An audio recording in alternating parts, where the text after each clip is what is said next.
Baik, Assalamualaikum warahmatullahi wabarakatuh.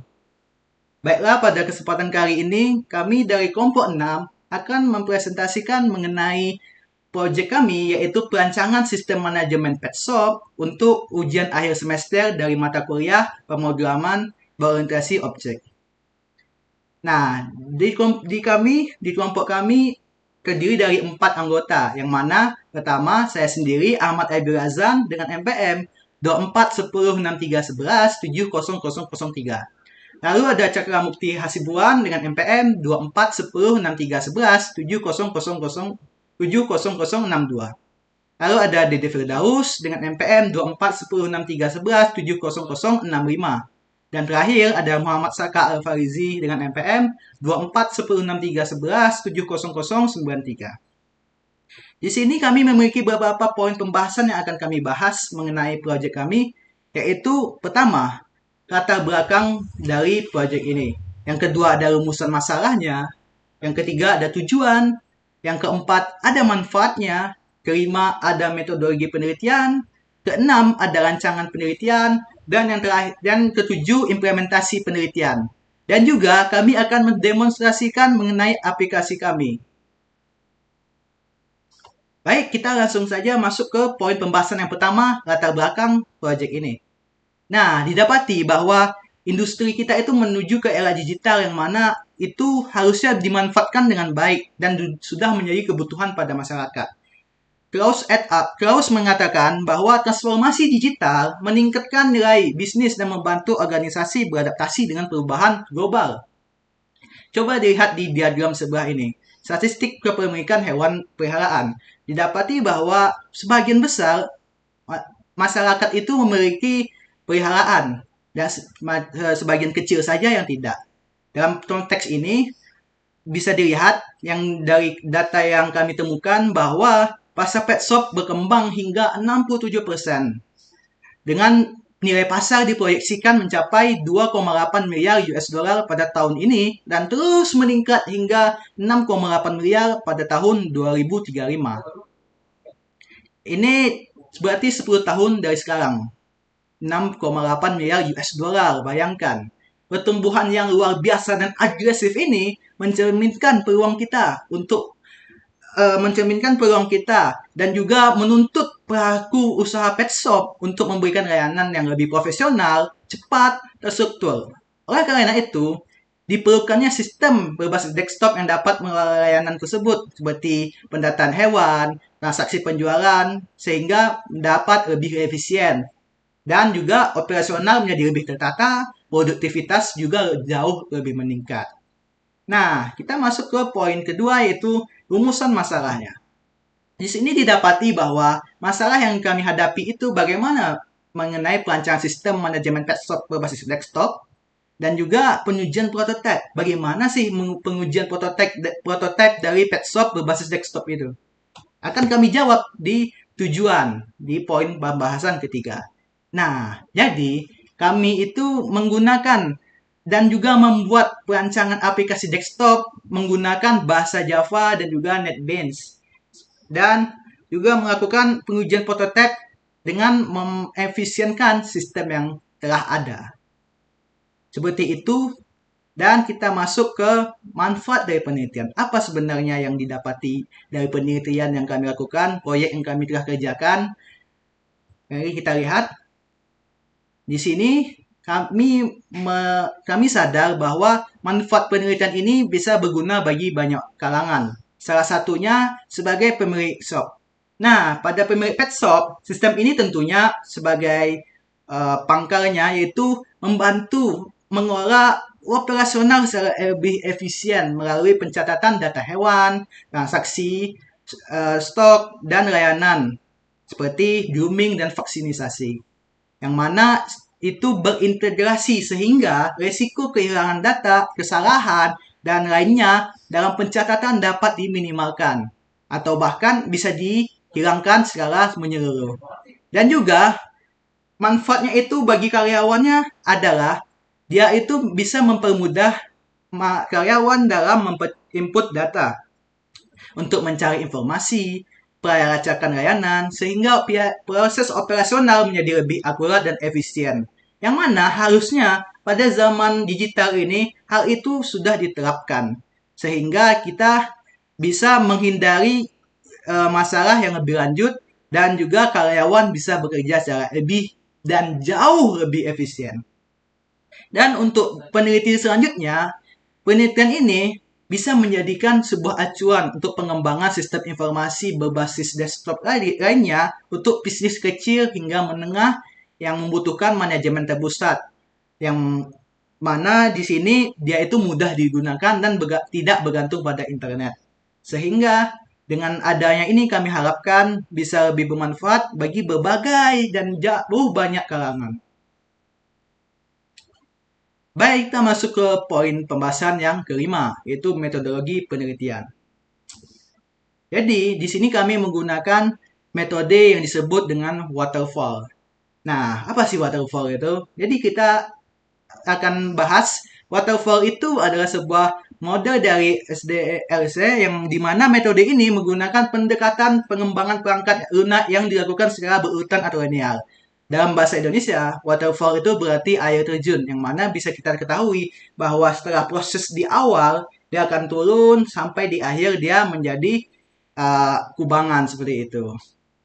Maka dalam metode ini, setiap tahap pengembangan harus selesai terlebih dahulu, sehingga kita bisa melanjutkan atau memulai pengembangan di tahap selanjutnya. Nah, jadi metode ini juga meliputi 5 langkah, yang mana kita ketahui yaitu analisis, design, implementation, testing, and maintenance. Selanjutnya akan dibahas oleh teman saya, Cakra Hasibuan, Cakra Mukti Hasibuan. Kepada Cakra dipersilahkan. Baik, terima kasih kepada Mas Razan yang telah menjelaskan latar belakang dari penelitian kita. Baik, saya akan melanjutkannya, yaitu mengenai rancangan penelitian. Nah, rancangan penelitian ini memiliki beberapa tahapan. Yang pertama itu ada tahapan analisis. Nah, pada tahapan analisis terbagi juga. Yang pertama ada analisis masalah. Terdapat 2 masalah utama yang pada penelitian kita. Yang pertama ada pencatatan manajemen pet shop yang dilakukan secara manual, yang dapat terjadi kesalahan pencatatan dan tidak efisien. Yang kedua, proses pelaporan transaksi yang dapat terjadi ketidakakuratan data. Kemudian yang kedua, ada analisis kebutuhan sistem. Secara umum, kebutuhan sistem yang diperlukan pada aplikasi yang dibangun yaitu dengan cara membuat sebuah sistem manajemen pet shop berbasis desktop. Oke, selanjutnya, yang ketiga adalah analisis kebutuhan fungsional. Kebutuhan fungsional yang akan dibangun yaitu yang pertama ada user dapat mencatat dan menghitung transaksi yang sedang berlangsung. Yang kedua ada user dan dapat melihat daftar pelanggan, hewan, produk, dan layanan yang ada. Kemudian yang ketiga, user dapat melihat catatan transaksi dari layanan dan produk yang telah dilakukan. Yang terakhir di tahapan analisis ada analisis kebutuhan pengembang. Kebutuhan pengembang yang diperlukan dalam membuat dan mengembangkan aplikasi ada 3 alat. Yang pertama ada NetBeans sebagai softwarenya, kemudian ada Java sebagai bahasa utamanya, dan yang terakhir ada laptop kita untuk pengembangannya. Oke, selanjutnya tahapan selanjutnya itu adalah desain sistem. Nah, pertama ada use case. Use case diagram digunakan untuk menggambarkan hubungan antara aktor dan fungsi-fungsi yang tersedia dalam sistem. Diagram ini membantu menjelaskan bagaimana pengguna berinteraksi dengan sistem melalui serangkaian aktivitas yang terdefinisi. Pada aplikasi manajemen pet shop, aktor yang terlibat adalah penjaga pet shop yang memiliki akses untuk melakukan berbagai proses seperti mencatat transaksi, mengolah data produk, layanan, serta melihat histori transaksi. Setiap use case yang ditampilkan pada diagram merepresentasikan proses bisnis utama yang harus tersedia pada sistem agar mendukung kebutuhan operasional pet shop secara efektif. Nah, di sebelah kanan ini terdapat use case yang dari sistem aplikasi kita. Pertama ada aktor kitnya yaitu penjaga pet shop. Yang pertama dapat login. Kemudian yang kedua dapat mencatat transaksi yang memiliki 2 opsional. Extend to opsional. Yang pertama bisa mencatat transaksi layanan jika penjaga pet shop pencatat transaksi layanan akan menginclude atau wajib menghitung total transaksi. Kemudian ada juga mencatat transaksi produk, akan include juga atau akan wajib menghitung total transaksi. Selanjutnya yang kedua, penjaga pet shop bisa melihat status layanan hewan. Dengan secara opsional, penjaga pet shop bisa mengupdate status hewan jika sudah keluar atau sudah belum keluar. Oke, selanjutnya penjaga pet shop bisa melihat histori transaksi. Nah, ada 3 opsional, yaitu pertama melihat transaksi keseluruhan, kedua melihat transaksi produk, dan yang ketiga melihat transaksi layanan. Nah, ketiga ini bisa bisa dihapus secara oleh admin atau penjaga pet shop. Selanjutnya penjaga pet shop juga bisa melakukan manajemen pelanggan CRUD, jadi bisa manajemen pelanggan, hewan, produk, dan layanan. Jadi penjaga pet shop bisa melakukan create untuk data pelanggan, data hewan, produk, dan layanan. Bisa juga untuk hanya melihat data-data mereka. Bisa juga untuk mengupdate, data pelanggan, data hewan, produk, dan layanan. Dan juga bisa mendelete data-data pelanggan, hewan, produk, dan layanan. Oke, kita lanjut ke yang kedua, yaitu activity diagram. Activity diagram digunakan untuk menggambarkan alur aktivitas atau proses bisnis yang terjadi di dalam sistem. Bagaimana dari awal hingga akhir, diagram ini menunjukkan suatu proses dimulai, langkah-langkah yang dilalui, percabangan keputusan, hingga proses selesai.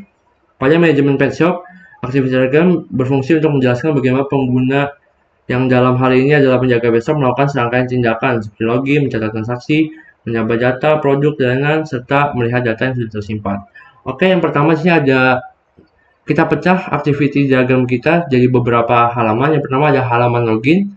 Kita bisa lihat sini bahwa admin akan membuka aplikasi, kemudian sistem akan menampilkan halaman login. Nah, admin akan diminta untuk memasukkan username dan password, kemudian sistem akan melakukan percabangan, apakah user dan password yang dimasukkan sudah benar atau belum. Jika salah, akan diminta untuk memasukkan user dan password lagi. Jika benar, akan menampilkan menu utama. Oke, selanjutnya ada halaman transaksi. Di halaman transaksi, admin masuk ke halaman transaksi. Nah, di halaman transaksi, admin bisa melakukan insert data. Bisa tambah atau batal. Jika batal, akan balik lagi ke insert data. Dan jika tambah, sistem akan menyimpan ke tabel dan menyimpan ke database. Selanjutnya ada halaman transaksi produk. Nah, di halaman transaksi produk, admin masuk ke dalam halaman transaksi produk dan bisa melakukan insert data. Apakah terjadi ditambah atau batal. Jika batal, akan kembali lagi ke insert data, dan jika tambah, sistem akan menghitung total, kemudian admin akan menginput bayar total bayar yang dimasukkan yang diberikan oleh pelanggan. Kemudian sistem akan memunculkan kembalian dari hasil perhitungan total dan bayarannya. Kemudian admin bisa memilih untuk selesai atau batal. Kalau selesai, akan menyimpan ke database, jika batal akan balik lagi ke insert data. Oke, selanjutnya sebenarnya sama seperti pada halaman transaksi layanan, admin bisa untuk insert data, kemudian batal atau tidak, atau tambah. Jika tambah, akan menghitung totalnya, kemudian menginput bayaran dari pelanggan, kemudian akan memunculkan kembalian. Setelah itu apakah transaksinya jadi apa tidak. Jika tidak, akan balik ke insert data, dan jika jadi akan tersimpan ke database. Oke, selanjutnya ada halaman transaksi history. History transaksi. Nah, admin bisa masuk ke halaman history transaksi, kemudian menselect table, bisa menselect table dan menekan hapus. Kemudian sistem akan melakukan database update dengan mendelete. Selanjutnya ada halaman history produk. Nah, halaman history produk, admin juga bisa sama seperti sebelumnya, admin bisa masuk ke halaman transaksi produk, kemudian menselect tabel yang bebas yang bisa dipilih yang mana aja, kemudian admin bisa menekan tombol hapus dan database akan terupdate. Sama juga seperti di halaman history layanan, sama seperti sebelum-sebelumnya, admin juga bisa menselect table dan menekan hapus, kemudian database akan terupdate oleh sistem.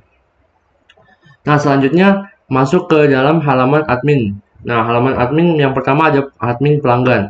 Nah, pada admin pelanggan ini, admin bisa masukkan insert data, kemudian apakah jadi ya tambah atau tidak. Jika batal, akan kembali masuk ke insert data. Jika tambah, akan masuk ke table oleh sistem.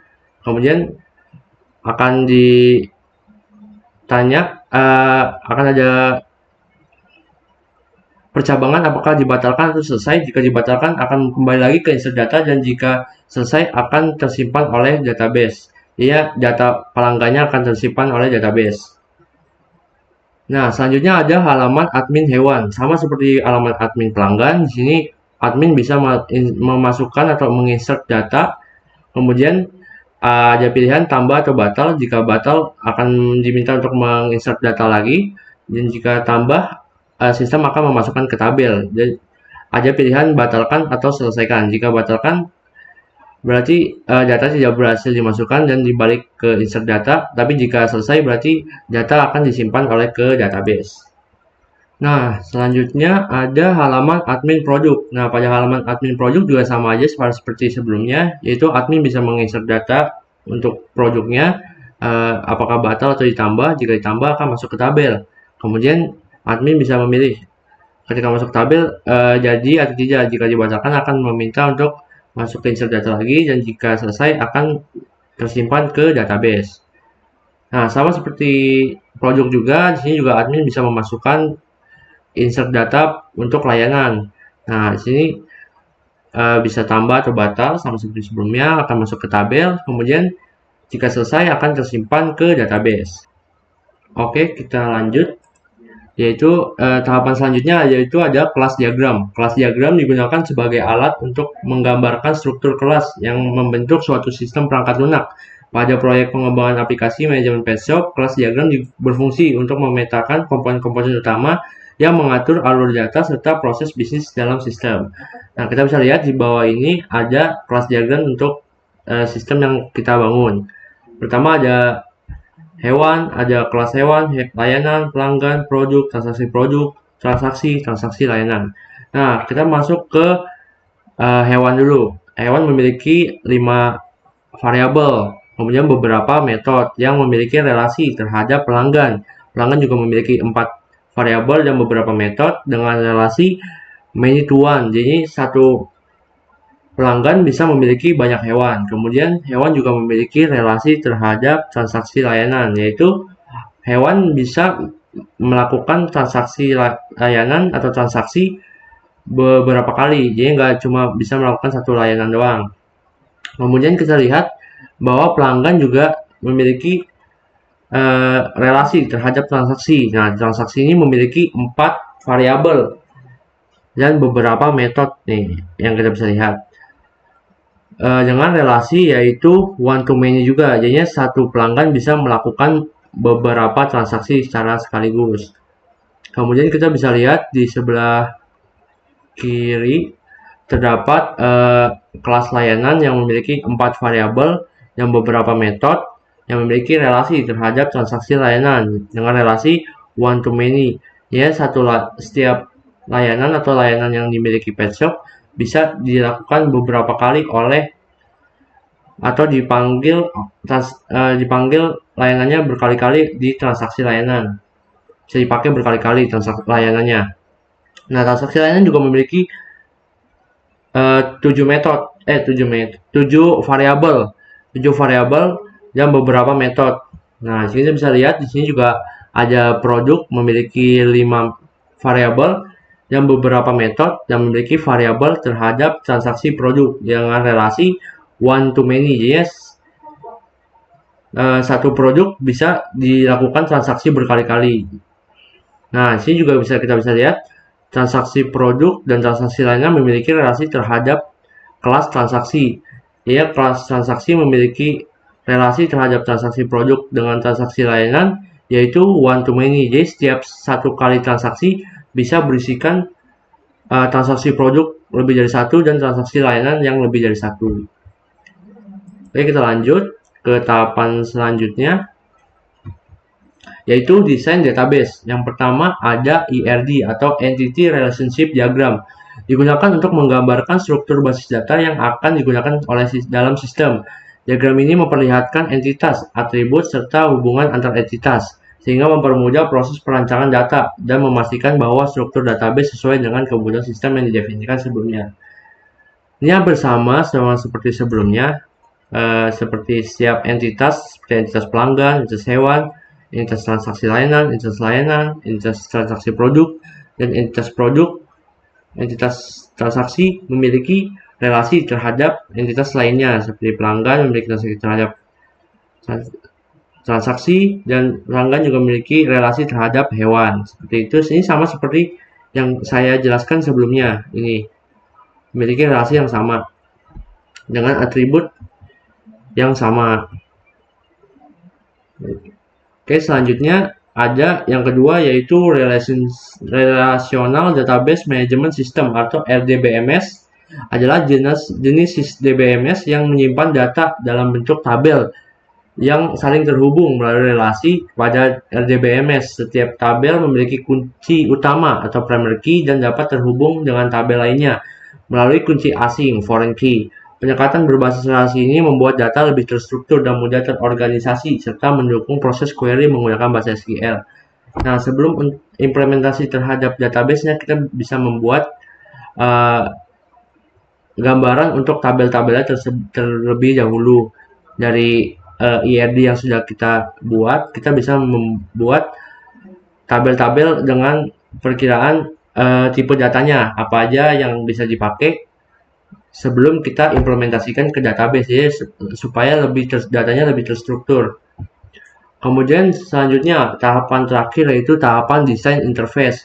Desain interface merupakan rancangan awal antarmuka pengguna atau user interface yang digunakan untuk menggambarkan susunan elemen, struktur halaman, serta alur interaksi dalam aplikasi. Pada tahap ini dibuat wireframe sebagai kerangka visual sederhana yang membantu menggambarkan tata letak dan navigasi sebelum proses implementasi dilakukan. Nah, kita membuat wireframe untuk gambaran desain aplikasi yang akan kita buat. Nah, pertama ada halaman login. Kita membuat wireframe dengan di sebelah kanan kita bisa masukkan username dan password, dan terdapat dua icon untuk mempercantik halamannya. Kemudian di sebelah kiri bisa kita masukkan logo untuk page shop-nya.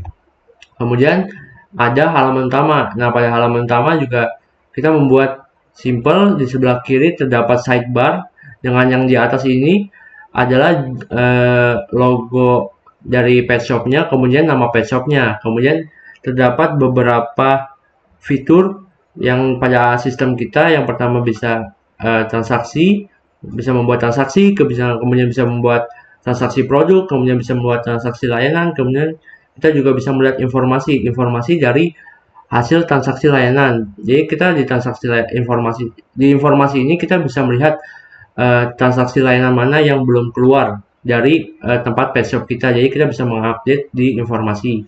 Kemudian kita juga bisa melihat history dari transaksi yang sudah dibuat di atas ini, yang kita buat di transaksi produk, transaksi layanan. Kita bisa lihat semuanya di history transaksi. Kemudian juga bisa lihat hasil dari transaksi produk di history transaksi produk. Kemudian bisa lihat juga transaksi layanan di history transaksi layanan. Kemudian di sini ada fitur untuk admin. Di sini tempat di mana admin memasukkan data-data seperti data produk yang dimiliki oleh pet shop, kemudian data layanan yang dimiliki oleh pet shop, kemudian data pelanggan untuk mendata pelanggan, kemudian juga yang terakhir bisa mendata hewan. Ya, admin bisa mendata hewan yang dimiliki oleh pelanggan. Nah, kemudian sini ada halaman transaksi. Di sebelah kiri masih sama seperti sebelumnya.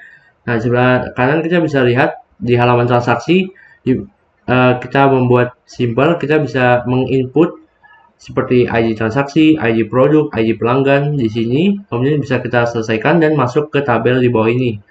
Kita juga bisa melakukan cara cepat dengan mengklik search di sini. Akan bisa ini untuk search dan ini untuk tombol search-nya. Kemudian jika beberapa transaksi sudah ada, akan masuk langsung totalnya ke sini, dan pengguna membayar berapa akan dimasukkan ke sini dan kembaliannya akan langsung terhitung berapa. Oke, selanjutnya di sini terdapat halaman informasi, simple aja. Di sini di sebelah kiri masih sama, di sidebar-nya masih sama. Kemudian di sini terdapat tabel yang berisikan informasi dari layanan yang sudah kita lakukan atau layanan yang masih ada di pet shop. Di sini juga masih ada tombol search yang masih kita simpan di sini untuk mencari jika datanya banyak.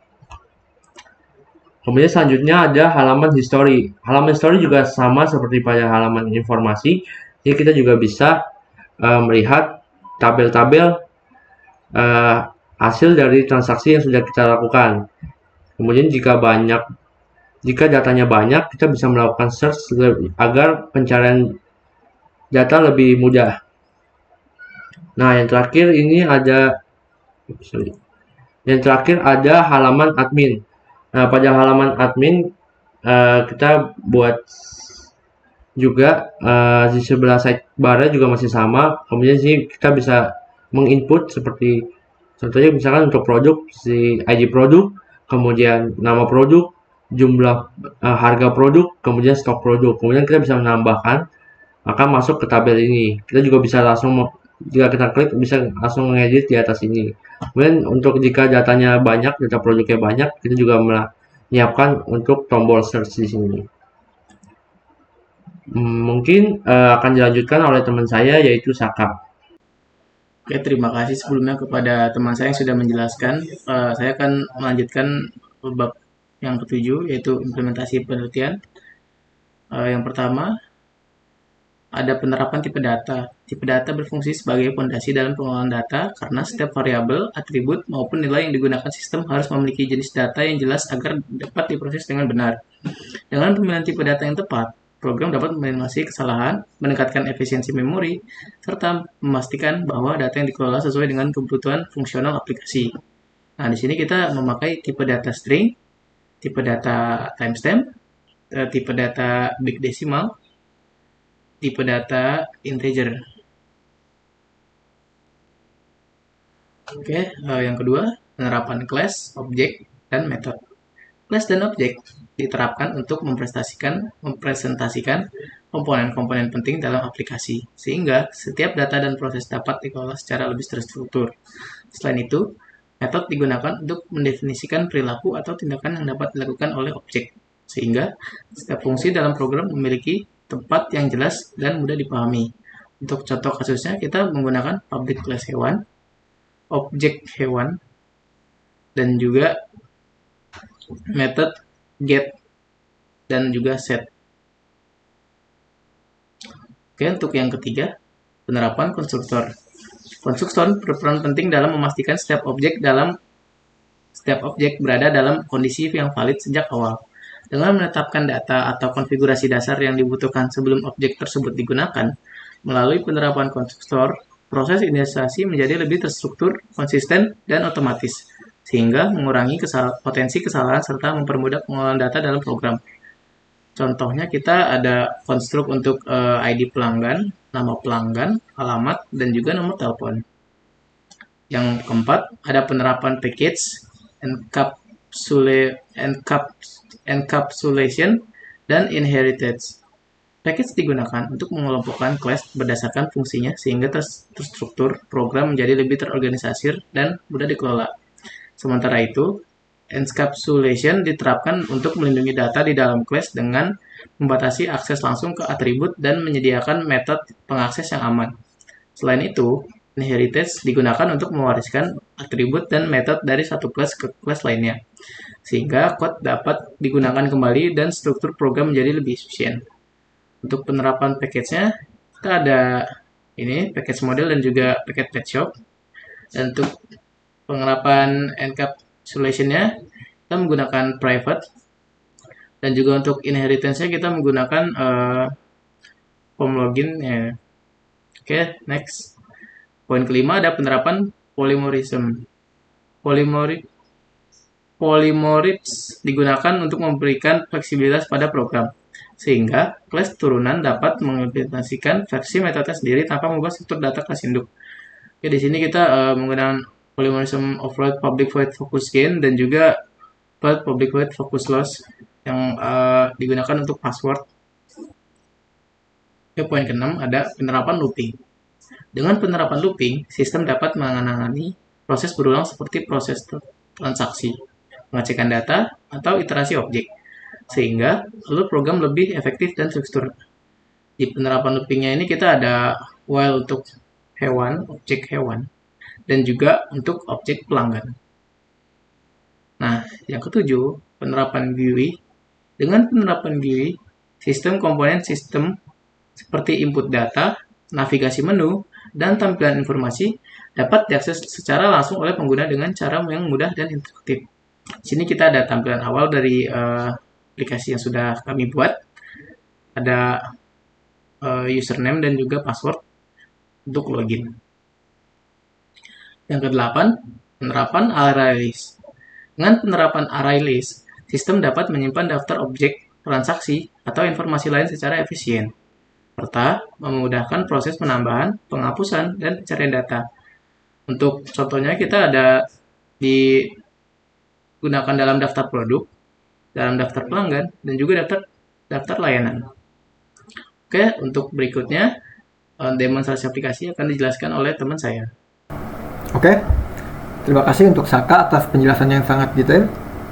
Dan kita akan lanjutkan untuk tahap testing. Nah, pertama-tama kita akan membuka XAMPP-nya dulu untuk menjalankan MySQL. Nah, sini kita langsung masuk ke root aja. Untuk tes kali ini kita akan ngedrop database-nya dulu. Nah, untuk nama database-nya sini saya namain tuh PetShopDB.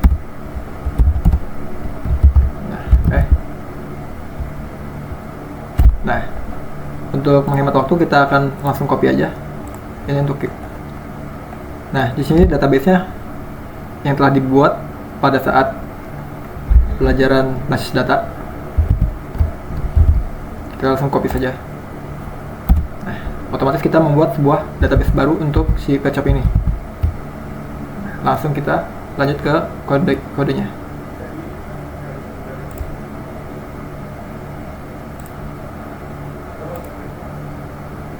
Nah, di sini kita masuk ke halaman login, di mana kita akan memasukkan sebuah username dan password. Jika benar ya masuk ke mainframe atau ke halaman utama, dan jika salah akan login gagal. Oke, di sini kita akan masukkan kodenya. Nah, di sini passwordnya itu DD, username-nya DD, passwordnya itu 123. 123 passwordnya. Nah, sini login berhasil. Selamat datang DD. Oh ya, pastikan Anda login menggunakan root tadi kan, karena aksesnya itu hanya root aja, jadi nggak usah bikin user baru-baru gitu. Nah, ini untuk tampilan awalnya. Di sini ada tampilan transaksi untuk melakukan sebuah transaksi, di mana kita akan membuat ID utama untuk transaksi.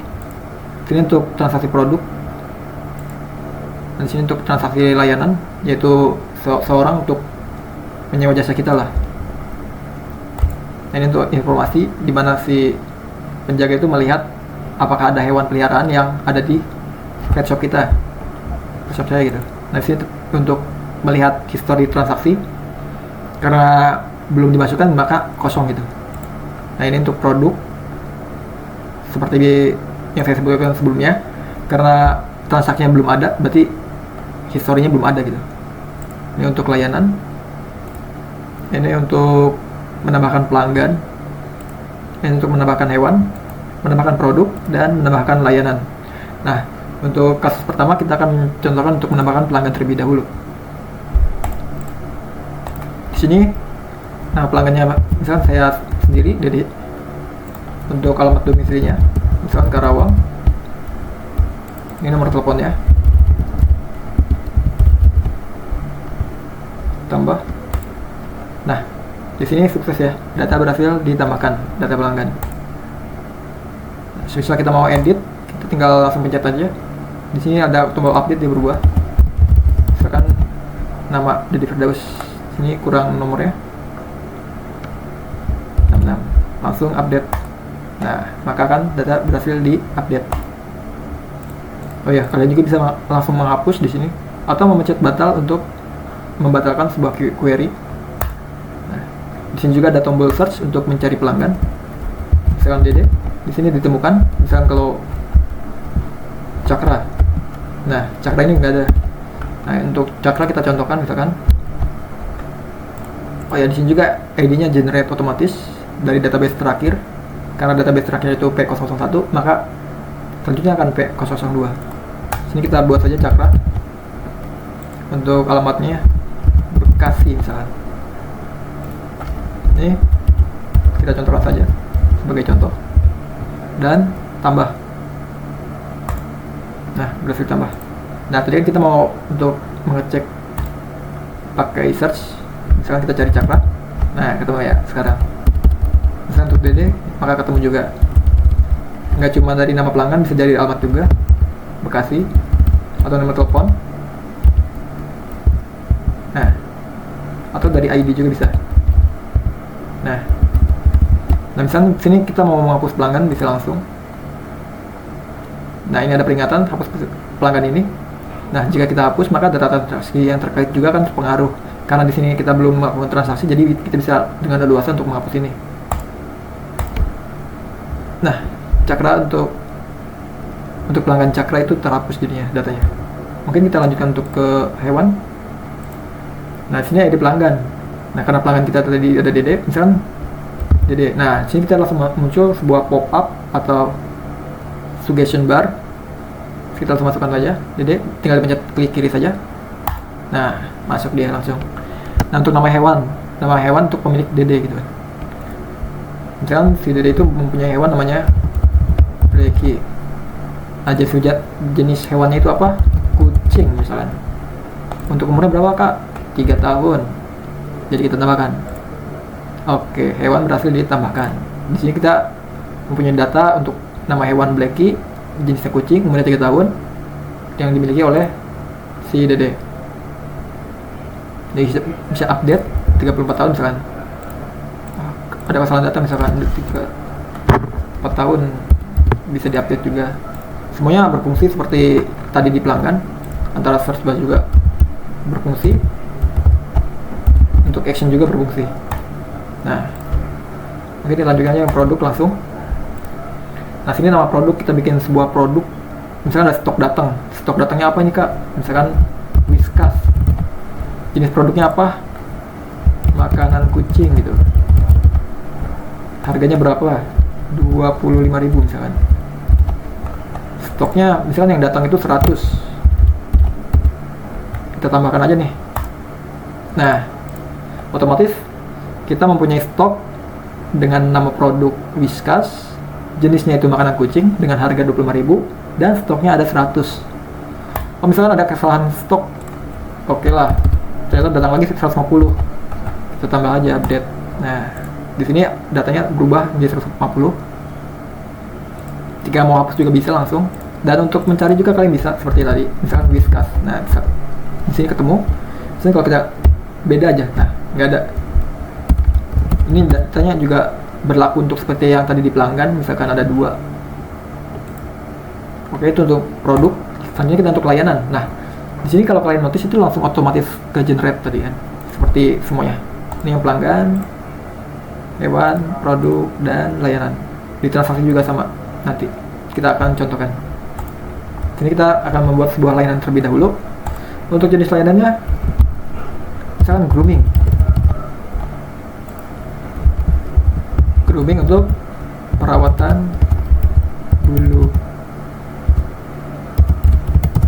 bulu, gitu kan, dan lainnya. Oh, jangan perawatan bulu aja. Nah, untuk biayanya berapa? Misalkan jasa layanan grooming itu 100.000, 2 gig. Oke, sini kita tambahkan saja, tambah, dan layanan berhasil ditambahkan. Oke, di sini kita mempunyai sebuah jasa layanan untuk grooming, yaitu perawatan bulu dengan harga atau biaya 100.000. Nah, di sini bisa langsung hapus atau diupdate juga seperti sebelumnya. Misalnya mau tambahin perubahan harganya jadi 150.000 misalkan. 1, 2, 3. Update. Nah, untuk search barnya juga berfungsi. Nah, grooming, perawatan. Untuk biaya kayaknya saya nggak masukin biaya. Nah, takutnya datanya banyak kan ini. Oke, karena kita mempunyai pelanggan, hewan, produk, dan layanan, bisa nih kita melakukan sebuah transaksi. Sini kita akan mencontohkan untuk transaksi barang terlebih dahulu. Nah, misalkan Bang Dede ini mau beli sesuatu gitu, antara produk atau layanan. Di sini kita contohkan terlebih dahulu. Nah, dari Firdaus gitu kan. Kita tambahkan saja nih. Ini nggak usah kalian isi karena ini otomatis sudah generate. Dan total biaya belanja akan dihitung nanti setelah transaksi produk atau layanan selesai. Jadi langsung saja. Di sini juga sudah dinonaktifkan untuk inputnya. Sini juga kalian bisa mencari untuk memunculkan tabelnya atau update gitu kan. Lanjut kita ke transaksi produk. Misalkan si Dede ini mau beli sebuah produk kita gitu. Nah, ini otomatis tergenerate untuk ID transaksi produk. Misalkan ID transaksinya itu kan tadi kan yang tadi Bang Dede gitu kan beli produk. Nah, ID produknya misalkan langsung aja kita cari. Misalkan Bang Dede mau beli apa? Mau beli Whiskas yang tadi kita buat. Nah, masih ada nih Whiskas 25.000, stoknya itu udah 150. Langsung saja kita enter atau di kiri. Sini saya contohkan untuk enter. Nah, masuk dia. Nah, ini Bang Dede mau beli berapa? Misalkan 10. Tambah. Oke. Otomatis ini Whiskas dengan jumlah 10 dengan subtotal 250.000 ditambahkan. Nah, ini ada rinciannya. Nah, misalkan si Bang Dede mau bayar 300.000. Oke, ID transaksi berhasil. Dan ID produk. Misalkan Bang Dede mau beli lagi. ID transaksi Bang Dede mau beli lagi. ID produk mau beli Whiskas lagi misalkan. Dan jumlahnya berapa nih misalkan. Sekarang gantilah 5. Nanti Bang Dede mau beli lagi. Transaksi Bang Dede mau beli lagi. ID produknya yang tadi Whiskas dengan jumlah 2. Oke. Disini totalnya ganti ya, jadi 175.000 karena 175.000 ditambah 50.000 sama dengan 175.000. Di sini kita bayarkan saja dengan uang pas. Misalnya Bang Dede punya uang pas, selesai. Nah, ID transaksi berhasil. Dan dia akan masuk ke history produk. Nah, di sini kita bisa lihat ada ID transaksi, ada ID produk, ada ID produk, tanggal transaksinya, dan nama pelanggannya. Nah, si Bang Dede ini beli Whiskas dengan jumlahnya 2 totalnya pada tanggal sekian. Oke. Jadi kita akan melakukan sebuah transaksi layanan dengan contoh Bang Dede lagi. Dede. ID layanannya. Tadi yang ID layanan kita buat gitu. Misalkan Bang Dede mau beli apa nih? Mau menyewa jasa kita apa gitu. Sini kita contohkan saja untuk grooming. Nah, ID hewan yang tadi dimasukkan atau yang mempunyai Bang Dede itu punya hewan apa gitu. Tadi kan kucing gitu kan.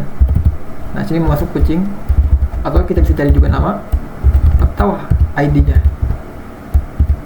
Kan kalau salah nggak ada. Oke. Ini anjing juga nggak ada. Jadi suggestion-nya menyarankan untuk kucing. Tambah. Nah, karena grooming itu 150.000 tadi, jadi kita akan langsung bayarkan saja. Oke, selesai. Transaksi berhasil. Ini ada kembaliannya. Dan dia akan masuk ke history layanan. Nah, karena si Blacky ini belum keluar, maka dia akan tercatat sebagai belum keluar pada tanggalnya. Nah, selain masuk ke history produk dan layanan, kita juga bisa melihat di history transaksi. Ini untuk keseluruhan. Di sini ada ID transaksi sebagai T011 karena tadi transaksinya cuma ada satu, yaitu Bang Dede. Dia itu membeli Whiskas dengan jumlah 17. Nah, mempunyai hewan Blacky dengan menyewa jasa kita itu layanan grooming, dan tanggal masuknya itu sekian, tanggal keluarnya itu dia belum keluar, jadi masih ada di pet shop, dan subtotalnya itu 425.000. Subtotal layanannya itu 110.000 dan total seluruhnya itu 575.000. Di sini kita akan mencoba untuk si Blacky ini akan keluar dari pet shop kita karena udah selesai misalkan. Kita masuk ke tabel informasi. Oke, di sini ada Dede Firdaus dengan nama Blacky, tanggal masuknya karena belum keluar. Oke, kita akan langsung keluarkan saja nih, atau sudah selesai lah. Check out Blacky milik Dede Firdaus.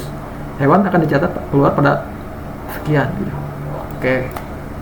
Nah, di sini kita contohkan studi kasus untuk si Blacky dengan pelanggan Dede Firdaus itu keluar pada tanggal sekian, dan nggak ada gitu, habis. Pet shop kita kosong gitu, udah selesai semua, dan dia akan masuk di layanan tercatat tanggal masuk sekian, tanggal keluar sekian. Jadi itu aja untuk studi kasusnya, semuanya berfungsi dengan normal gitu. Baik ID transaksi, produk untuk mencatat sebuah transaksi, atau informasi untuk manajemen pet shop kita untuk layanan, atau kita bisa melihat history untuk melihat catatan yang telah berlangsung, atau pelanggan, kita bisa lihat pelanggan. Di sini si Dede terdaftar sebagai pelanggan kita, dan Blacky terdaftar sebagai hewan yang dipunyai oleh P101, itu si Dede. Terus, nah di sini kita juga bisa memantau stok. Nah sini berkurang ya stoknya 133. Nah di sini kita punya layanan. Jadi kita mau hapus layanan kita lah, akan terpengaruh, jangan jadi ya. Takut datanya hilang semua nanti. Sekarang mau update stoknya datang lagi. Jadi aja kita tambahin lagi jadi 150 lagi. Nah, dia akan balik ke 150. So, mungkin itu aja untuk testing dalam atau implementasi dalam pet shop, aplikasi pet shop berbasis desktop ini. Kurang lebihnya mohon maaf. Assalamualaikum warahmatullahi wabarakatuh.